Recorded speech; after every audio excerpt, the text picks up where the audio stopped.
Whew. Morning, everybody. Welcome to Jackson Hole.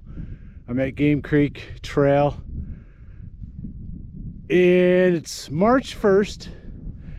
And we basically spent all of February in a storm cycle where it was uncharacteristically warm, lots of snow. And it looks like we're going into March with a high pressure. The sun is back. That means great conditions on the snow trails because it stays hard packed, nice and crunchy. So I'm getting up on Game Creek Trail for a nice about 1,000-foot climb and just enjoying the sun. It's my easy long day. Yesterday I started my new strength regiment and also did hill repeats. Yesterday I did 8 by 1 minute hill repeats. And then after I did strength training. So I get a lot of questions about how to sequence strength training. And as a general rule, I coach my athletes and program my athletes to do their strength training on the same day they're doing other strength running or quality efforts like my hill repeats yesterday. Okay, my legs are tired today, but it's just a nice, easy, long day, and that's okay. So try to sequence strength with your more quality oriented run workout during the week. I also have a lot of new viewers this past month, so I want to welcome you guys, and we're going to dive into kind of some Born to Run talk. When I went out with Christopher McDougall during the Born to Run book tour, and we did 20 cities, I think. And then for my book, The Cool Impossible, my book tour, it seemed like every venue I went into or we went into, I'd always get at least one question about, are we really born to run? And that's what we're going to get into today. Time for the descent, though. Time to go downhill.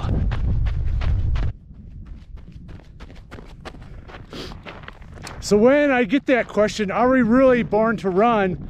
My standard answer is maybe not so much that we were born to run, but we were born to be able to run.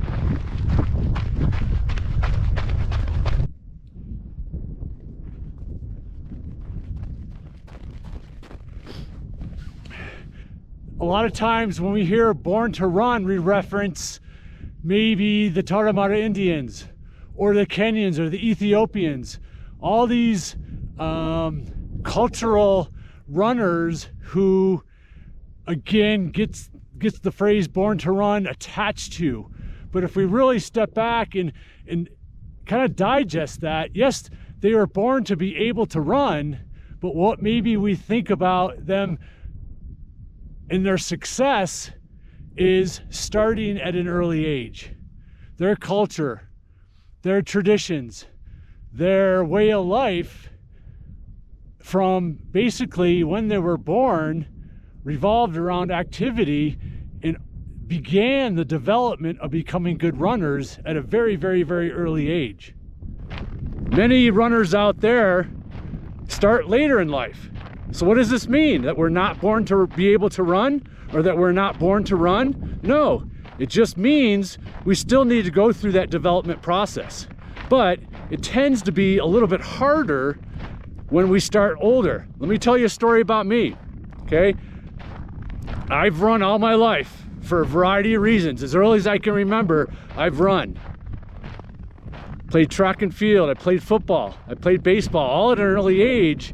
But one of my best beloved sport is hockey. And I grew up in the Western New York, a hotbed of hockey.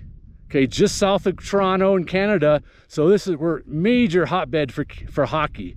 And I loved hockey, but I didn't start playing it until later in my adolescence, where going in as a beginner, I was playing with people who have been playing 4 or 5 years.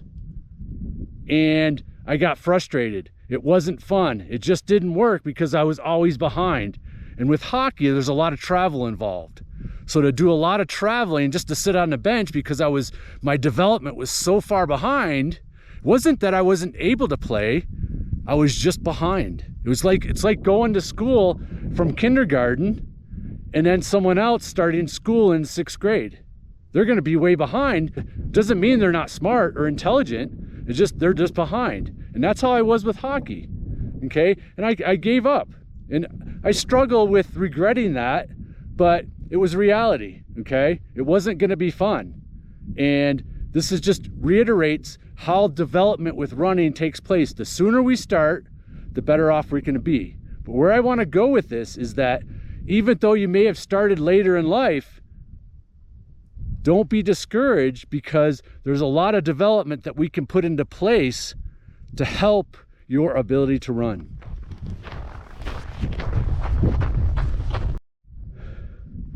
So where I regret my hockey decision is I didn't give it very long. I gave it about 1.5 years. And my regret comes, well, what if I had given it 5 years? Maybe as I got to high school, maybe I would have been excelling and using my athletic ability in the way I wanted with hockey that I had with other sports. So that's my regret, as I wasn't patient. And I often wonder what would have happened, because I think I could have been really good at it. Therefore, we need to be patient with our foundation, with running. So again, just because you might be starting later in life and it's a challenge to have good form, or it's a challenge to have proper foot strike, or proper foot strength and proper foundation aerobically, all this is trainable. It takes time. But again, the point is, don't go to, oh, I'm not born to do this, or I'm not able to do this. We are, you are. It takes practice. Okay, and that's what this channel is about. That's what the book's about, is putting this foundational training together to infuse longevity into your running, to achieve all those things that you want to do with your running. But don't go to, I'm not meant to do this. Christopher McDougall didn't. Okay, he had injuries. He had all these reasons, especially doctors telling him he shouldn't run, and he didn't listen to it. He found the resources to allow him to learn how. And that's what we need to do as all runners. And that's where the Tarahumara, the Kenyans, the Ethiopians, they learned as part of their growing up, as part of their society, as part of their culture. Okay? But we can learn from them. We can learn, there's so many resources out there, we can learn how to put this together.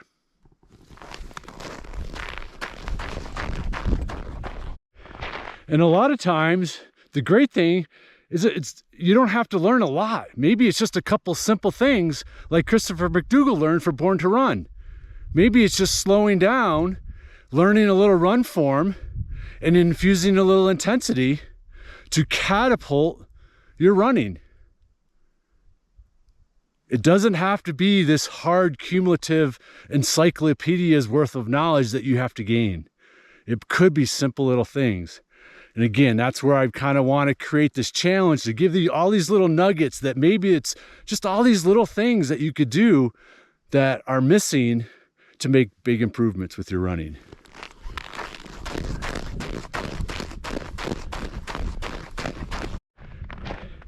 In the training aspects, training with heart rate, foot strength, run form, drills, training the brain, nutrition, all of these things that we see as training are just tools to manipulate what the Tarahumara, what the Kenyans, what the Ethiopians are doing early in life to accelerate your development. So again, when you hear Born to Run, that doesn't mean we just can start doing it. We have to have these tools to accelerate it, to happen, let it happen quicker, because we might not have had that early childhood development.